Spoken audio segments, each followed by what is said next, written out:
Buenos días, hermanos. Es grato poder reunirnos nuevamente alrededor de la palabra de Dios para continuar con nuestra serie del libro de Job. Ya hemos visto hasta el capítulo 11 que la última intervención del último de sus amigos, de los tres amigos, Zofar es el último que entra en escena en este sentido, en el drama de Job, y en esta situación él es el más duro, como vimos la semana anterior, el más directo y al mismo tiempo el que más mete el dedo en la llaga en medio de la situación en la cual se encontraba su amigo. Lamentablemente, este último amigo tiene menos tino que el resto, es decir, que los dos anteriores. Sin embargo, también concuerdan en la premisa general. ¿Cuál es la premisa general? ¿Cuál es la proposición principal con las cuales ellos inician todo su debate?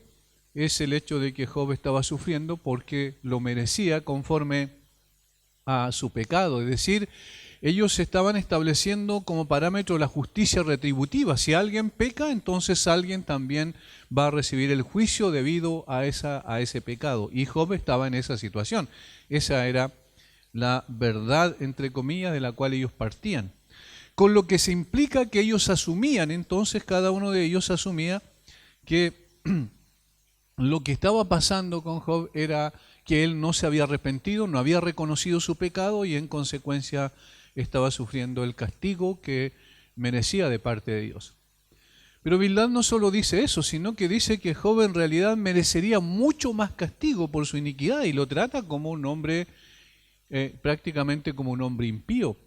Menciona características de Job que caen precisamente dentro de esa calificación.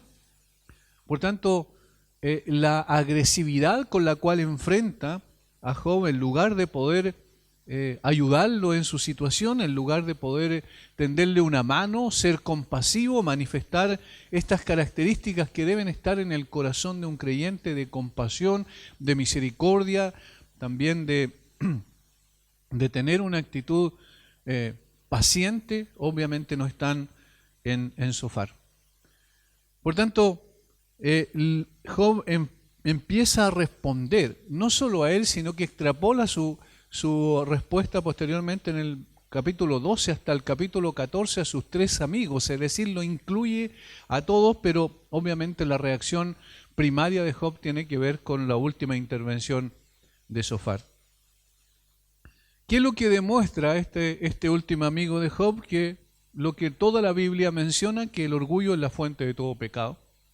Y la pretensión es la expresión más burda de esto, es decir, pretender saber cosas que no sabemos, pretender conocer las intenciones y las razones por las cuales Dios ejecuta ciertos juicios sobre los hombres. Pretender ser sabio cuando realmente se es necio es un absurdo absoluto, y eso es lo que pasó con Zofar. Este último amigo que interviene en la discusión es un hombre que bien se podría describir como el que cree ser sabio, pero es necio en realidad. Sus palabras duras, llenas de juicio y condenación en contra de Job, revelan un corazón orgulloso y soberbio. Zofar no demuestra en sus palabras nada de comprensión y compasión y consideración por el amigo que sufre. Si nosotros pensáramos en una situación de discusión donde cada uno esté expresando su máxima de sabiduría en esa discusión, no habría problema si todos estuviesen en la misma condición. El problema es que Job estaba sufriendo de una manera terrible a través de una enfermedad que lo corrompía. Recordemos eso, nunca debemos olvidar el contexto, lo que lo corrompía desde la cabeza hasta los pies, que no podía dormir de noche, que lo asediaban incluso sueños que aún más lo hundían en el cieno, vamos a decir, del sufrimiento y de la aflicción. Que su esposa incluso le había dicho que maldijera a Dios y que finalmente se apartara de él. Que sus amigos, entonces, en lugar de poder ayudarlo, ellos hicieron abstracción de la situación en la que se encontraba Job y lo que hicieron fue atacarlo con sus máximas de sabiduría. Lo trata este último amigo a Job de charlatán, un palabrero, un mentiroso, un arrogante, un burlador, un pretencioso y un necio. Todas estas son expresiones que aparecen en el capítulo 11. Sus palabras son verdaderos cuchillos. En lugar de vendar las heridas de su amigo, lo que hacen es profundizar esas heridas. Este hombre tiene un disfraz de sabiduría que sin embargo no puede ocultar bajo este disfraz de sabiduría su verdadera realidad, que es una necedad absoluta. Es por eso que la respuesta de Job, la más larga hasta este momento del drama, es apropiada. En este y en los 2 capítulos siguientes, Job responde a Zofar, muy molesto de que sus amigos abrigaran una opinión tan firme de que era un hombre malvado, para que lo presionen tan fuerte con sus máximas, con sus expresiones. Esta aflicción fue una demostración de culpa, dicen ellos, y se burlaban de su apelación a Dios. Ya no puede abstenerse de ser muy agudo en su trato con ellos, es decir, ya la respuesta de él va a ser también mucho más dura, consecuente con el trato que tienen sobre él. Aquí Job va a denunciar en el capítulo 12 que en realidad son vanidosos en cuanto a su supuesta sabiduría. Sus máximas las trata como mezquinas y pobres. Job explora las pomposas pretensiones de los amigos de sabiduría superior, que sin embargo señala no les impide tratar la desgracia con desprecio. Si ustedes realmente son sabios, si tienen mayor sabiduría que yo, según lo que están intentando demostrar, obviamente debiesen ser compasivos en esa situación y no tratar la desgracia con desprecio. Una sola expresión práctica, dice Job, sería suficiente para darse cuenta de ello. Versículo 6. Prosperan las tiendas de los ladrones y los que provocan a Dios viven seguros y en cuyas manos Él ha puesto cuanto tienen. Es decir, no es necesariamente en la retribución, la justicia retributiva la que yo veo, lo que yo observo. Lo que yo observo, dice Job, es que prosperan las tiendas de los ladrones y los que provocan a Dios viven seguros, en cuyas manos Él ha puesto cuanto tienen. Es decir, no necesariamente el justo es el que le va bien y aquel que no lo es, aquel malvado le va mal, sino que al contrario, yo he visto muchas veces las cosas son distintas a las que ustedes mencionan. Con esta sola expresión práctica frustra todos sus trabajos argumentosos o todos sus trabajosos argumentos, quiero decir, que ellos expresan. Un hecho que deberían haber aprendido de la visión más común de la sociedad. Si observaran adecuadamente se darían cuenta que en realidad no siempre es así como ellos lo proponen respecto de Job. Hombres buenos se encontraban frecuentemente en peligro, mientras que los ladrones y saqueadores disfrutaban de su riqueza, mala vida en perfecta seguridad. Esto era tan notorio que era imposible que hubiera escapado a su observación. De hecho, esta era la obra del Señor, esta es la obra de Jehová, dice el versículo 9. ¿Qué cosa de todas estas no entiende que la mano de Jehová lo hizo? ¿Quién era? Obviamente el Dios omnisciente y todopoderoso, y nadie podía pedirle cuenta. Eso lo va a decir después en el capítulo 13 también. Y en cuanto a sus amigos, Job les advierte que si pretenden ser jueces, capítulo 13, versículo 1 al 12, deben tener mucho cuidado de ser rectos, ya que Dios de ninguna manera excusaría la corrupción del juicio. Si ustedes se van a transformar en mis jueces, entonces tienen que tener mucho cuidado, porque recuerden que están frente a Dios, y Dios nunca va a excusar un juicio que no sea conforme a verdad. Su ojo, el ojo de Dios, que todo lo ve, penetra en sus motivos, aunque muy oscuros a la vista humana, y a su vista todas sus máximas de sabiduría, por las que parecían valorarse tanto los amigos de Job, serían consideradas como escoria y estiércol delante del verdadero sabio, del único sabio que existe en esencia. Insinuó Job que no tenía el menor temor de llevar su causa a Dios, porque estaba convencido de que el Todopoderoso, lejos de oprimirlo, a fuerza de poder, preferiría darle fuerza para defenderse. Y estaba tan convencido de que el asunto le sería favorable. Por tanto, desafía a cualquiera de ellos a declararse acusador, lo suficientemente seguro en cuanto a este punto, ya que él sabía muy bien que no podrían hacer valer su cargo. Y como en caso de acusación falsa, el acusador debía sufrir el castigo debido al acusado si era culpable. Y sabía que sus amigos no estarían dispuestos delante de Dios a correr tal riesgo, menos que se supieran capaces de probar su acusación. Y en el versículo Versículo 15, Job expresa algo extraordinario, donde se aprecia que este hombre mantenía su fe, mantenía incólume su relación con Dios, a pesar de todas las aflicciones y las dificultades. Él dice, y él mismo será mi salvación respecto de Dios, porque apelaría a Dios, ¿cierto? Porque no entrará en su presencia el impío. Y el versículo 15, he aquí, aunque él me matare, en él esperaré. Y aunque él me matare, en él esperaré. Se parece mucho a la declaración de los amigos de Daniel. ¿Recuerdan cuando fueron obligados o quisieron ser obligados por Nabucodonosor para que se postraran delante de la imagen? Y ellos dijeron, no es necesario que te respondamos, oh rey, respecto de esto. El Dios en el cual confiamos, Él nos puede librar. Y si no, sepas, oh Dios, es decir, si Él nos lleva incluso a la muerte, sepas, oh Rey, que no nos postraremos delante de la estatua ni la adoraremos. Esta es convicción, y estas convicciones no brotan del día, de la noche a la mañana. Estas convicciones son producto de una relación, de una intimidad con Dios. Y eso es lo que expresa Job también en estos capítulos, capítulo 12, capítulo 13 y capítulo 14. Y muestra que la verdadera teología es consecuente también con la fe y la confianza en ese Dios. Es decir, que hay una relación entre lo que conocemos de Dios y nuestra confianza y esperanza en el Señor. El capítulo 12, por de pronto, que va a ser nuestro texto en el día de hoy, registra la primera parte de la defensa de Job ante Sofar, que no obstante también extrapola a sus otros amigos, consciente de que los tres pensaban en una forma similar ante su triste situación.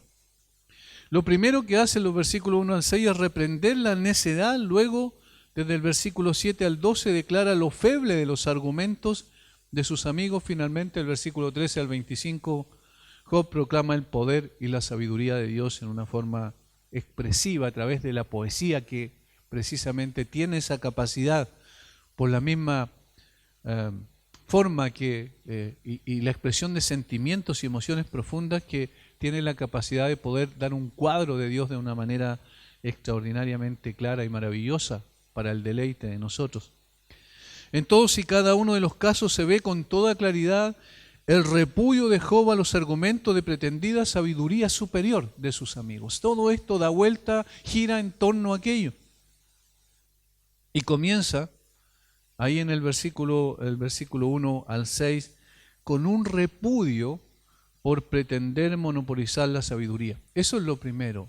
Job repudia a sus amigos por pretender monopolizar la sabiduría, por pretender que ellos son los únicos sabios, por pretender que ellos tienen la última palabra. Y ese es el primer punto que vamos a tratar ahora. El repudio por pretender monopolizar la sabiduría. Los versos 1 al 3 forman parte de la primera respuesta de Job ante la arremetida inmisericordia de su amigo Sofar. Y lo hace, como dije, involucrando al resto de sus amigos, porque todos ellos habían hecho su planteamiento bajo la misma premisa equivocada. Tu sufrimiento es consecuencia de tu pecado, Job. Ahora, es evidente que el debate está entrando en otro terreno, a un terreno mucho más duro, puesto que las palabras iniciales de Job son hechas por medio de sarcasmo. Notemos los versículos 1 al 3. Respondió entonces Job diciendo: ciertamente vosotros sois el pueblo y con vosotros morirá la sabiduría. También tengo yo entendimiento como vosotros, no soy yo menos que vosotros. ¿Y quién habrá que no pueda decir otro tanto? Noten lo que dice allí. Dice al principio: ciertamente ustedes son el pueblo y con ustedes morirá la sabiduría. Por supuesto que allí estas expresiones están llenas de sarcasmo. No es que Job crea eso, no es que Job esté diciendo, en realidad, ustedes son la expresión de la sabiduría del pueblo, de la multitud. No es que él esté diciendo, la sabiduría morirá con ustedes, cuando ustedes mueran va a morir la sabiduría. No es que lo esté afirmando, sino que es una expresión sarcástica para mostrar la vanidad de los argumentos de sus amigos. En esta parte Job repudia la pretendida sabiduría de sus amigos. Sin duda, dice, ustedes son el pueblo, es decir, los únicos sabios. Han absorbido toda la sabiduría del mundo y todos los demás deben ser considerados tontos al lado de ustedes. De hecho, así lo trata Sofar a Job en el capítulo 11. Este es evidentemente el lenguaje del sarcasmo severo y muestra un espíritu inquieto e irritado por sus reproches. Job sintió desprecio por los razonamientos de sus amigos y quiso dar a entender que sus máximas, en las que tanto confiaban, eran un lugar común y que todos conocían. En otras palabras, ¿dónde está su sabiduría si todo lo que ustedes han dicho es de sentido común? Cualquiera sabe esto. Eso es lo que estaba diciendo. En realidad ustedes creen que tienen la esencia de la sabiduría, que son los que expresan la sabiduría de toda la gente.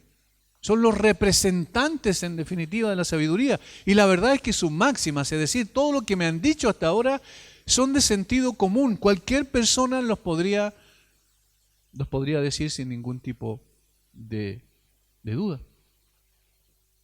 Es evidente la ironía en estas palabras de Job. En otras palabras les está diciendo, ustedes parecen tener el secreto de la sabiduría que nadie más conoce. Pero esto que ha salido de sus labios, con lo cual me han atacado, no son más que argumentos que cualquiera conoce. Por eso estas palabras deben tomarse de esa manera. Job expone su vanidad. Vosotros sois el pueblo, los únicos. Nadie más que ustedes constituyen importancia y consecuencia para el buen sentido de la sabiduría. La única gente sabia y entendida. Los hombres de razón y entendimiento, esos son ustedes. Todos los demás parecen ser necios o asnos, como el pollino del asno montés, como había dicho Sofar en el capítulo 11, versículo 12. Así lo había tratado a Job, de tal manera que la respuesta que está dando aquí Job lo que hace es desnudar lo que realmente estaba pasando en el corazón de estos hombres. Estaba diciendo, ustedes están llenos de orgullo y vanidad, soberbia y suficiencia, diciendo que en realidad ustedes conocen todo lo que se tiene que conocer y tienen todas las respuestas a todas las preguntas. Eso es una expresión de soberbia extrema. Hermanos, qué fácil es poder envanecerse con el conocimiento. Qué fácil es poder conocer algunas cosas más profundamente, incluso en la teología, en lo que nos compete a nosotros como creyentes, y luego pretender que por ese conocimiento entonces nosotros estamos escalones arriba del resto de los hermanos y miramos sobre el hombro a personas que aparentemente tienen menos conocimiento que nosotros. Qué fácil es envanecernos con nuestras capacidades de retórica, qué fácil es envanecernos con nuestra capacidad de síntesis, de poder decir en pocas palabras lo que otros dicen a través de muchas expresiones. Qué fácil es lanzar nuestras máximas sobre el otro, sobre el hermano y muchas veces sobre el que sufre, haciendo abstracción de que él está en una situación compleja. Es muy fácil eso. De hecho, el apóstol Pablo dice, el conocimiento envanece. Ahora, no en el sentido que el conocimiento intelectual sea algo malo, sino que el conocimiento por el conocimiento y para el conocimiento no es el fin y el propósito. Es un medio para llevarnos más cerca de Dios, pero un conocimiento correcto de Dios debiese producir en nosotros un carácter más humilde, más sumiso, porque reconocemos que lo que recibimos, lo recibimos de Dios, por gracia nada más. Noten cómo Job refuerza este concepto con la frase, con vosotros morirá la sabiduría. Es decir, tienen toda la sabiduría del mundo y cuando mueran se habrá ido. No quedará nadie en este mundo, no quedará nada de sabiduría tampoco. Así, de esta manera los presenta como monopolizadores y absorbedores de sabiduría y conocimiento, llenos de ellos en su vanidad sin permitir que nadie los corrija. De esta manera Job deja al descubierto su necedad y vanagloria. Por supuesto, la verdad es que la sabiduría no nació con ellos, de la misma manera no morirá con ellos. Pero los argumentos que usaron para atacar a Job mostraban esa actitud y absurda pretensión. Creían tener el monopolio del conocimiento y la sabiduría. ¿Cuánto de esto vemos hoy Incluso en nuestro propio corazón, en nuestra propia vida. Cuando estudiamos la Biblia no debemos primeramente pensar en que los otros necesitan estas verdades, sino entender que nosotros necesitamos primeramente estas verdades. Los mismos que estudiamos los pasajes, que hacemos exégesis de los textos para poder después presentarlo en una forma comprensible a los demás, nosotros mismos somos confrontados con estas verdades. ¿Cuánto de este orgullo y vanidad hay en nuestro corazón? ¿Cuánto de eso hay en mi carácter espiritual? Hermanos, el interés en el último tiempo, en los últimos años y en buena hora, por supuesto, por el estudio formal y profundo de las Escrituras es una gran bendición para la iglesia del siglo XXI. La proliferación de institutos teológicos, de seminarios teológicos donde la gente puede ir, donde el creyente puede ir y estudiar y quizás hacer posgrados y todo esto es algo bueno. Pero si se toma erradamente como un fin en sí mismo o en sí misma, puede llevarnos por caminos muy equivocados. Tal como Pablo dice a los corintios, que ese conocimiento, como dije hace un rato, envanece solamente. Por supuesto, no el sano conocimiento es el que envanece, sino el que llena el corazón de autosuficiencia y que lleva a pretensiones absurdas de superioridad intelectual, espiritual y moral sobre aquellos que lo adquieren, o en aquellos que lo adquieren. Esta manera de pensar las cosas, esta manera de constituir un bagaje de conocimiento, llenar el almacén de nuestra mente y corazón de conocimiento, pero que no tiene como finalidad un conocimiento más profundo de Dios para que tener una relación más estrecha con Dios y para expresar también a través de lo que decimos y hacemos sabiduría práctica, entonces no tiene ningún sentido. El intelectualismo es uno de los peligros mayores de la iglesia del siglo XXI. Debemos recordar, hermanos, cada día que si hemos llegado a un conocimiento más profundo de la verdad es solo por la gracia del Señor. Nada que tenemos o logremos en esta tierra es por merecimiento propio, sino por pura gracia. Todo lo hemos recibido gratuitamente de parte de nuestro Dios, como Pablo le dice a los Corintios en la primera carta. Todo lo que han recibido están satisfechos, están llenos por lo que Dios les ha concedido. Sin embargo, ¿qué es lo que estaba pasando con los corintios? Se estaban sintiendo orgullosos del conocimiento y de la sabiduría que habían adquirido, pero era solo por gracia. Una teología más profunda debe llevarnos a una mayor humildad. Entre más alto en nuestro conocimiento de Dios, más abajo debe llevar nuestro corazón inclinado delante de la autoridad de nuestro Señor. Jamás este conocimiento debe llevarnos a levantarnos por sobre nuestros hermanos como si fuésemos superiores a ellos. Estos amigos de Job estaban más preocupados en mostrar cuánto sabían de la vida y de Dios que de ayudar a su amigo en su sufrimiento.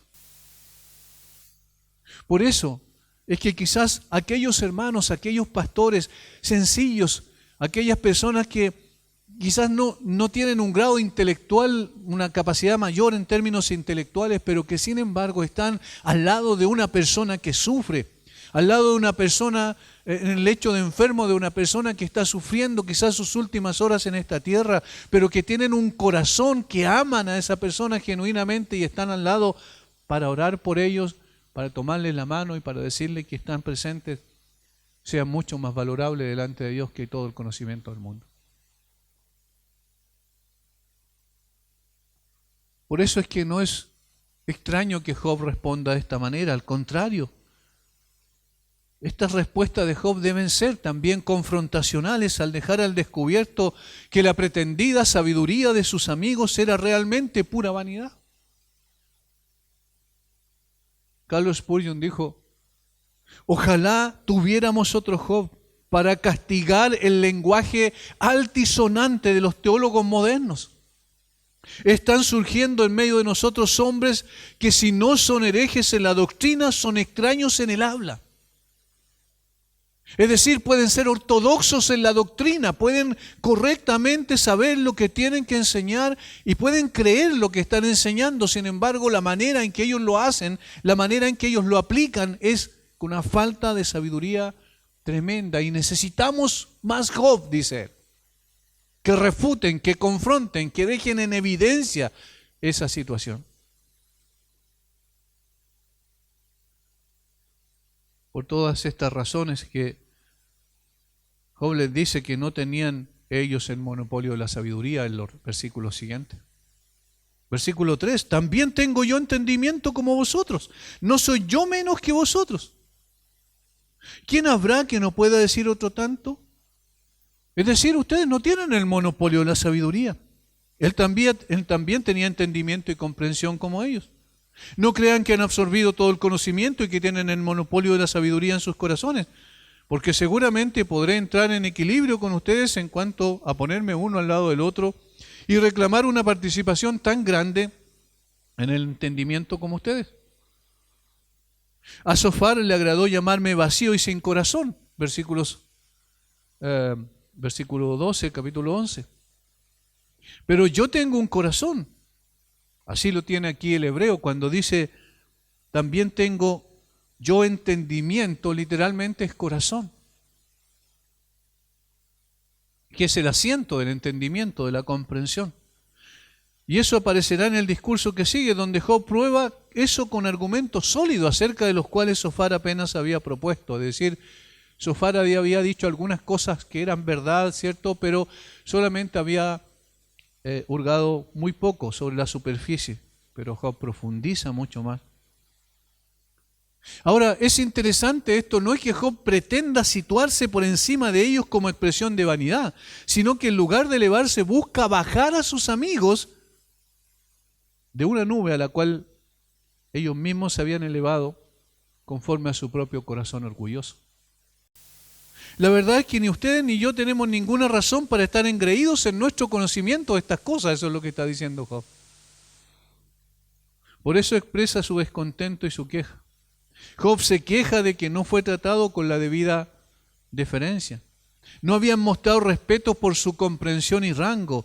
Habían insistido en los temas más habituales, máximas trilladas y ampliamente conocidas por todos, como si nunca los hubiera oído.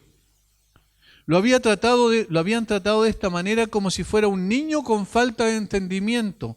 Por lo tanto, lo consideró un insulto y una burla, versículo 4.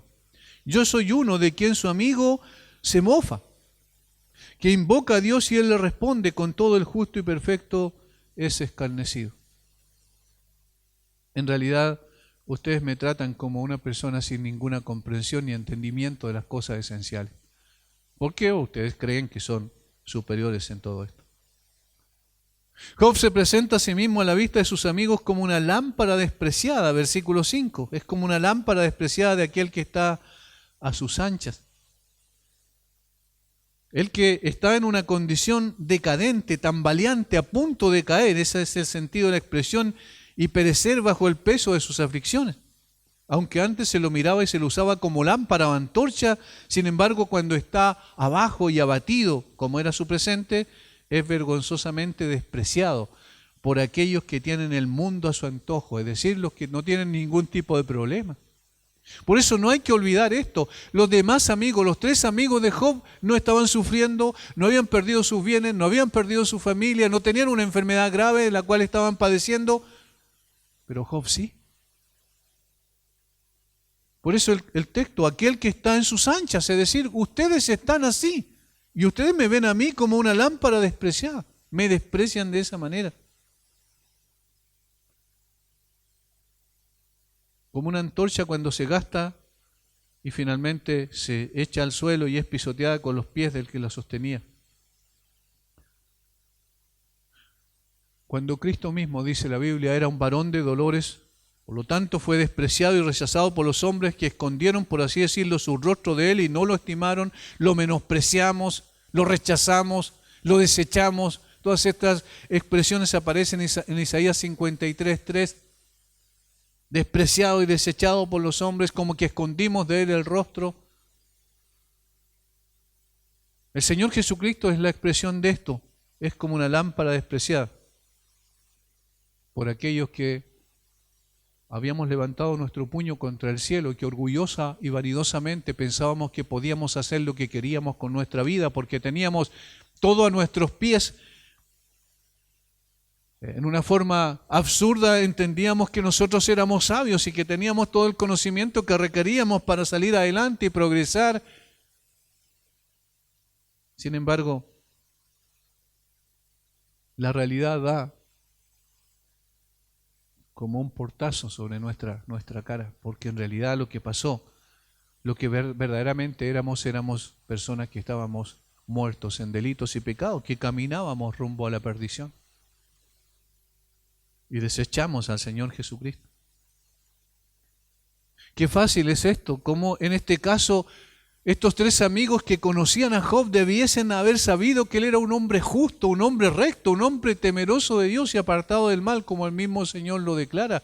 Deberían haber visto en su carácter que era un hombre sincero y genuino en su fe, y en lugar de despreciarlo deberían haberle tendido su mano en ese momento difícil. También vemos en la Biblia el hermano mayor del hijo pródigo, habla con desprecio de él porque había perdido todo, era pobre, porque había desechado su vida y había gastado su vida en deleite.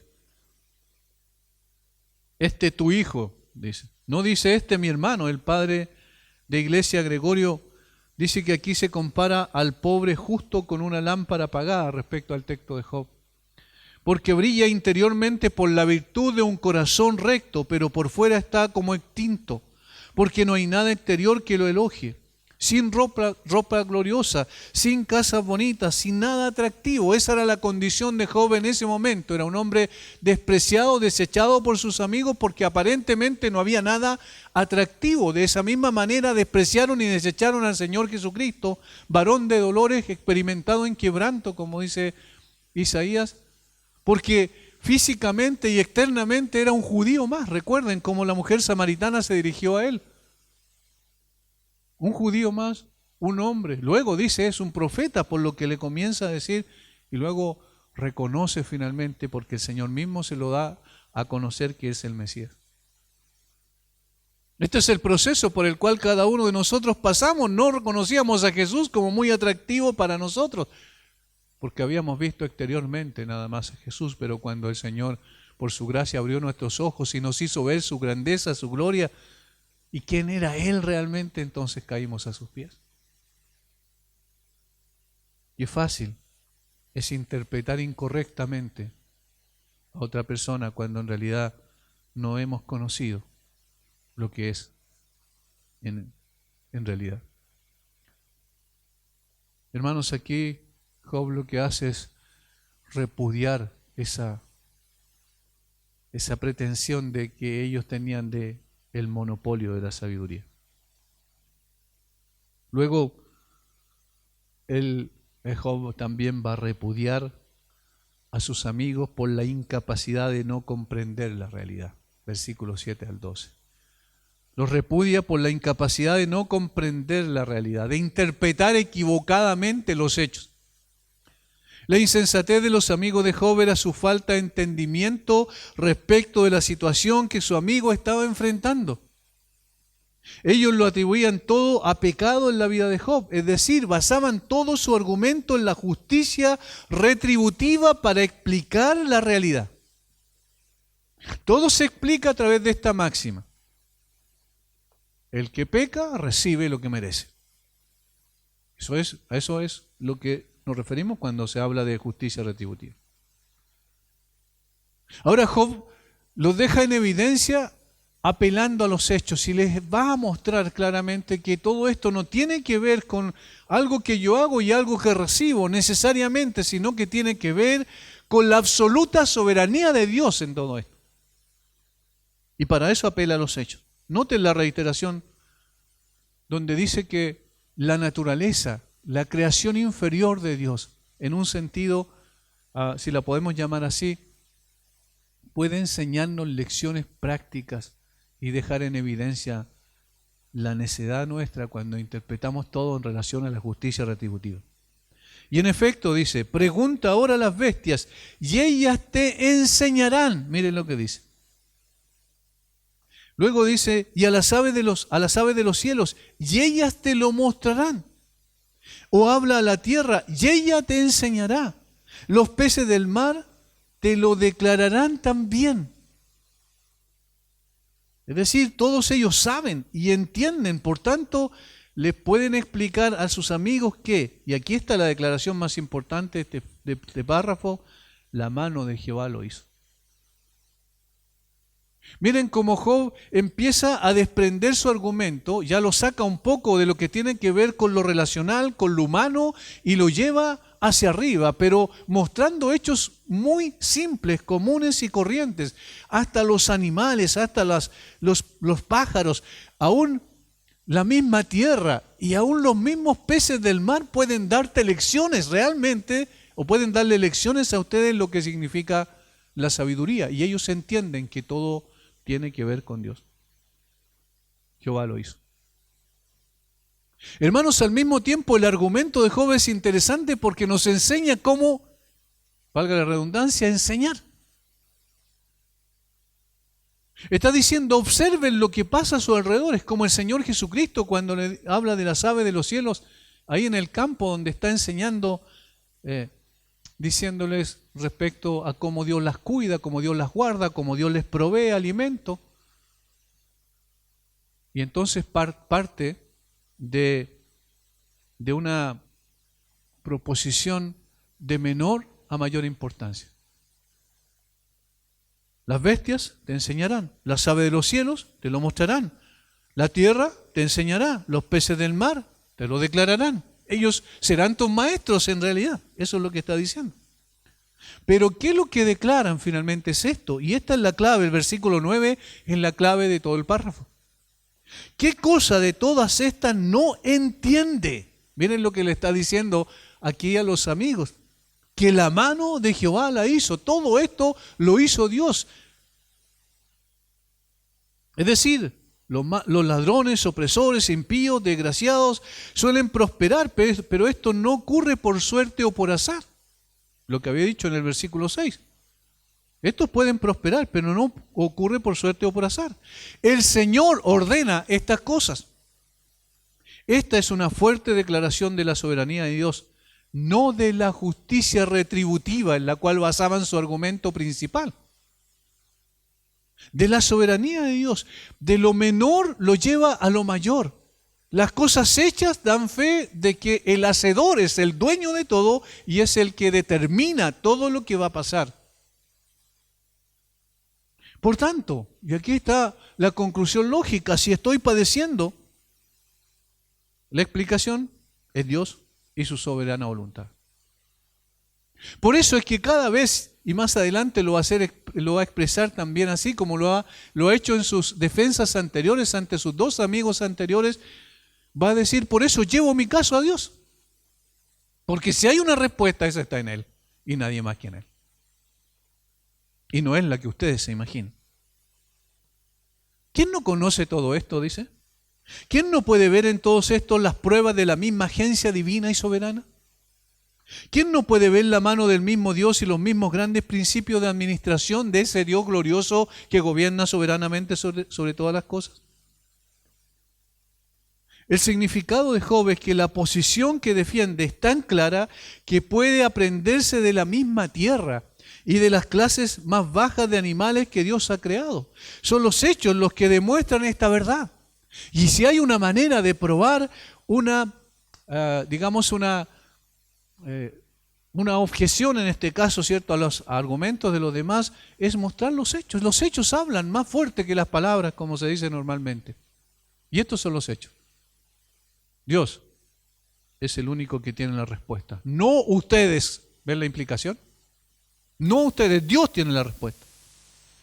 Lo que Job está dejando meridianamente claro es que toda la argumentación de Job en que han apelado a Dios y su soberanía y poder para afirmar su punto es algo obvio. Tanto que hasta la creación inferior de Dios puede dar fe de ello. ¿De dónde entonces queda la pretendida superioridad de la sabiduría de sus amigos? Como dice un comentarista, Si quieres conocer los caminos del Señor, dice Job, simplemente mira a tu alrededor. Puedes teologizar todo lo que quieras, pero si tus teorías no encajan con la naturaleza de las cosas tal como son, ¿de qué sirven esas teorías? Incluso, dice este comentarista, un perro tiene más conocimiento de Dios que tú. Hermanos, todo se trata de Dios, ¿se dan cuenta? Todo se trata de Él, no de nosotros. Por eso pretender llegar a saber cosas más profundas y más aún llegar a tratar de interpretar lo que pasa en el corazón de Dios, en los designios de Dios, en los pensamientos de Dios, es una pretensión absurda, sin sentido. Todo eso es lo que está diciendo Job aquí a través de estas expresiones. Está dejando en evidencia en el fondo no la sabiduría de sus amigos, sino la necedad con la cual han pretendido conocer la profundidad de la sabiduría de Dios. Hermanos, no debemos pretender explicar todas las cosas. Nuestra teología debe ser o puede ser ortodoxa, sin embargo, nunca será perfecta y tan profunda como se requiere para explicar todo. ¿Por qué no somos sinceros y por qué no nos bajamos del pedestal en el cual nosotros mismos nos hemos puesto? Qué pena da cuando se trata de explicar todo, absolutamente todo. Dicen, no, si hay que explicar todo, hay que dar respuestas a todo, de todas las cosas. No necesariamente es así, porque hay cosas que nosotros no entendemos y eso es lo que tenían que llegar a comprender los amigos de Job. Ustedes no tienen las respuestas, ustedes no saben, no están en la mente de Dios y en consecuencia no saben por qué yo estoy sufriendo. Eso es lo que estaba diciendo Job. Pretender saber eso es absurdo. El sufrimiento no siempre es debido a la justicia retributiva de Dios, no siempre es así. Este era el caso. Si vemos la situación del apóstol Pablo también, el apóstol Pablo no estaba sufriendo por la justicia retributiva de Dios, porque era un hombre también recto y justo, y era un hombre que buscaba honrar al Señor en toda su vida y en todas las cosas. Él estaba sufriendo por causa del Evangelio de Jesucristo. No era justicia retributiva. Y bueno, cuando vemos a aquel que sufrió tal contradicción de pecadores contra sí mismo y sin embargo murió en el lugar de sus pecadores para salvarlos, nuestro bendito Señor Jesucristo, lo vemos con mucho más claridad todavía. Es mejor descansar en aquello que conocemos sobre Dios para el caso, su soberanía, pero no pretender ir más allá de lo que conocemos, de tratar de creer que conocemos las razones que Dios tiene para afligir o bendecir a los suyos.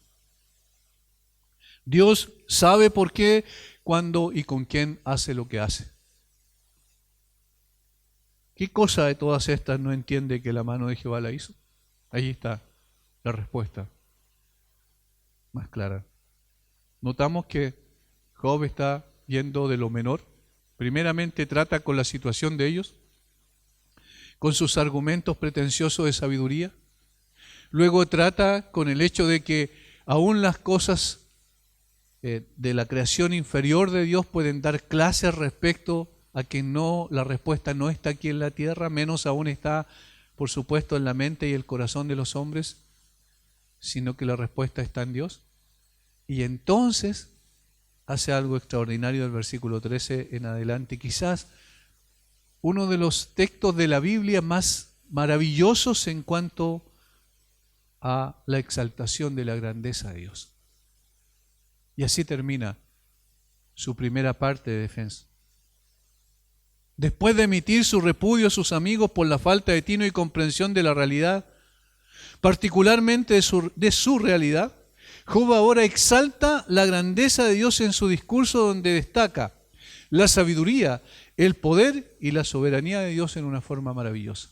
Y esto es lo tercero, exaltación de la grandeza de Dios. Es como una especie de doxología. Leamos los versículos 13 al 25. Dice, con Dios está la sabiduría y el poder. Suyo es el consejo y la inteligencia. Escuchen bien, suyo es el consejo y la inteligencia, no de ustedes. Suyo es solamente de Dios. Y aquí las expresiones de soberanía.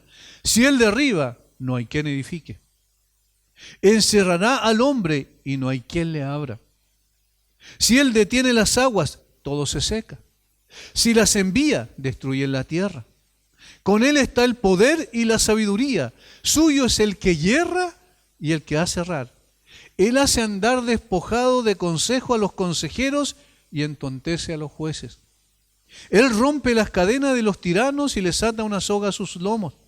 Él lleva despojados a los príncipes y trastorna a los poderosos. Priva del habla a los que dicen verdad y quita a los ancianos el consejo. Él derrama menosprecio sobre los príncipes y desata el cinto de los fuertes. Él descubre las profundidades de las tinieblas y saca a la luz la sombra de muerte. Él multiplica las naciones y Él las destruye.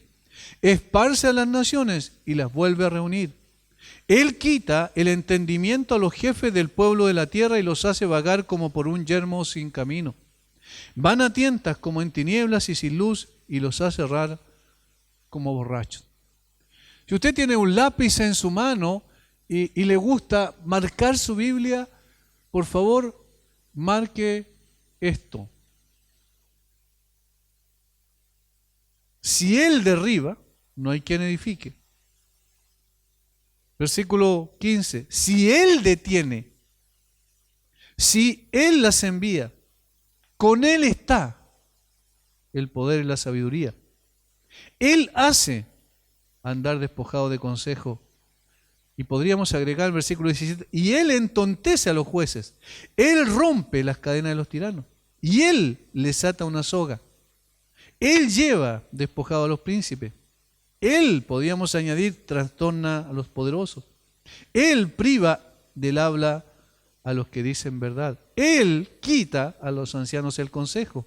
Él derrama menosprecio sobre los príncipes, y añadimos, y Él desata el cinto de los fuertes. Él descubre la profundidad de las tinieblas. Y Él saca a la luz, podríamos bien decir allí, ¿verdad? Él multiplica a las naciones y Él las destruye. Él esparce a las naciones y las vuelve a reunir. Él quita el entendimiento a los jefes del pueblo.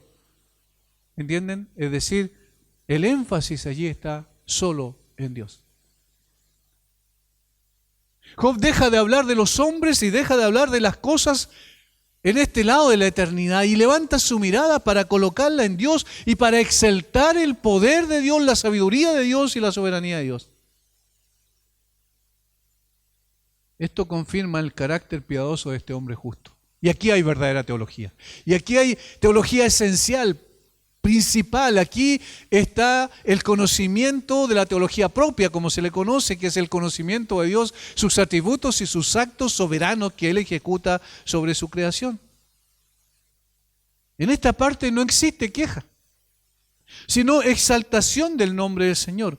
Job destaca que Dios ordena todos los asuntos de los hombres conforme a su voluntad y despliega su poder de tal manera que nadie puede resistir a sus designios. Yo les voy a mostrar a Dios, en otras palabras, miren, este es Dios. Él tiene la explicación a todas las cosas porque Él hace como quiere. El objeto de Job era llevar los pensamientos hacia Dios y llevar a sus amigos a la contemplación de la sabiduría que Dios manifiesta en sus obras. En consecuencia, continúa en el resto de este capítulo para exponer algunas de las ilustraciones de sabiduría y poder que Dios había exhibido, y en particular para mostrar que Él era un soberano absoluto y que cumplía con su voluntad en todas partes. Él hizo todas las cosas, Él sostiene todas las cosas. Él mismo, Dios, invierte la condición de las personas a su gusto. Él pone a quien quiere y cuando quiere lo echa por tierra. Él levanta y Él destruye. Sus obras son contrarias en muchos aspectos a lo que deberíamos anticipar, y el sentido de todo es que Dios era un soberano santo y justo. Ustedes tienen una matemática que funciona de esta manera. Dios tiene un pensamiento y una actitud y una intervención providencial en sus obras que funcionan de esta otra manera. Cuidado con estar diciendo que Dios siempre va a actuar de esta manera, porque ustedes no saben. Estas verdades absolutas que Job derrama poéticamente en su defensa fueron aptas para convencer a los discutidores, sus amigos, de que ellos estaban fuera de lugar al tratar de hallar las razones del Señor para afligir a Job. Sus caminos son inescrutables y sus juicios no se pueden indagar, es imposible hacerlo. Esta larga y gloriosa declaración sobre el poder, la sabiduría y la soberanía de Dios debería elevar el corazón de un creyente hasta las mismas alturas de los cielos. Y poner un cántico de alabanza en nuestros labios al contemplar la grandeza de nuestro Dios, al mismo tiempo que luego cerrar nuestra boca para no seguir tratando de explicar a Dios. Dios es inexplicable. Debemos enseñar todo lo que Dios ha revelado en su palabra, absolutamente, lo que ha revelado sobre sí, absolutamente, pero luego, cuando vemos cosas que suceden en esta tierra, nunca debemos afirmar categóricamente esto ocurre por esto, porque eso es pretender que conocemos la sabiduría de Dios y las razones por las cuales Él hace lo que hace. A modo de aplicación, Matthew Henry dice: bueno sería que los hombres sabios y buenos que difieren sobre cosas menores vieran cuánto corresponde a su honor y bienestar y al bien de los demás, ocuparse más de las cosas grandes en que concuerdan. Aquí no hay quejas ni reflexiones. Él da muchos ejemplos de la poderosa administración que hace Dios de los hombres, pasando por alto todos los consejos de ellos y venciendo todas sus oposiciones. Dios hace como Él quiere. Y aquí están las ilustraciones de eso. Cuán neciamente, hermanos, hacemos cuando entramos en discusiones sobre cosas que no conocemos, en lugar de mirar al cielo y descansar en aquel que guía y controla todo conforme a sus sabios designios. Somos seres finitos, faltos de entendimiento en muchos aspectos. Sin embargo, tan prontos para envanecernos en nuestro pretendido conocimiento de las cosas secretas de Dios. Mejor es guardar silencio, tal como Job ocurrió con el mismo Job posteriormente. Pongo mi mano en mi boca, una vez hablé, mas no volveré a hablar. Guardo silencio delante de Dios porque no conozco todo lo que debo conocer. Aún en la confrontación, cuando Dios confronta de un torbellino a Job y le dice muchas cosas extraordinarias, Job aún todavía no conocía perfectamente a Dios. De hecho, en todo el libro no hay una explicación para Job de la razón por la cual estaba sufriendo. Hermanos, esto debe hacernos más humildes, debe llevarnos más al lugar que siempre nos compete, que es estar a los pies del Señor Jesucristo. El lugar más elevado en el cual podemos estar es a los pies del Señor Jesucristo. Y reconocer que somos seres limitados en muchos aspectos, especialmente en conocimiento y sabiduría, pero confiamos y descansamos en que todo lo que hace soberanamente Dios es siempre justo y es siempre bueno, aunque no lo entendamos. Y saben, aquí quiero terminar con esto. Hay un ejemplo en la Biblia que es el que revela mucho más claramente nuestra falta de comprensión de las cosas profundas de Dios. Y es el hecho de que a ninguno de nosotros se nos podría haber ocurrido esto: que Dios, por medio de la muerte de su Hijo, trajera vida a aquellos que estábamos muertos en nuestros delitos y pecados. ¿Quién podría haber ideado un plan tan perfecto como el que Dios ideó y que no tiene que ver con la lógica y el razonamiento humano, donde las matemáticas del hombre no sirven de nada? Fue todo lo contrario. ¿Quién puede haber pensado que el Señor nos salvaría a través de la muerte de su propio Hijo, nos daría vida a través de eso? Obviamente nadie. Pretender ese conocimiento era absurdo hasta que Dios lo reveló. Nunca podríamos saber esto si el Señor en su gracia no lo hubiese revelado a nuestro corazón por su Espíritu. ¿Cómo andábamos antes? Andábamos errantes, no sabíamos esto. Incluso intelectualmente podríamos conocer algunas cosas que se nos enseñaban de la Biblia, pero mientras el Señor no envió su Espíritu para alumbrar en nuestros corazones, entonces no entendíamos esto. En nuestra condición natural nos parecía una locura, igual que a los demás. ¿Recuerdan lo que le parecía a los gentiles? Una locura. La cruz de Cristo. Y cuando comenzamos a ver las cosas de una manera distinta, cuando Dios en su gracia nos quiso revelar eso a nuestros corazones. Humanamente era absurdo, pero no de la perspectiva de Dios. La economía divina funciona totalmente distinto a lo que nosotros imaginamos que debe funcionar la economía en nuestro contexto. Estoy hablando de la administración, de todas las cosas. Hermanos, confiemos en un Dios sabio, en un Dios poderoso y en un Dios soberano. Y coloquémonos en el lugar que nos compete. No nos elevemos sobre los demás. Si algo conocemos, es por la gracia de Dios. Pero todavía desconocemos mucho más de lo que conocemos. Eso es seguro. El Señor nos ayude también y el Señor nos coloque en el lugar que nos corresponde, para que no nos elevemos sobre los demás, como lo hicieron los amigos de Job. Que el Señor les bendiga. Padre, gracias por tu palabra, gracias por confrontarnos siempre, Señor, con la verdad. Gracias porque tu palabra es ese espejo perfecto que nos muestra tal cual somos y cuántos cambios son necesarios que existan en nosotros. Cuántas transformaciones, Señor.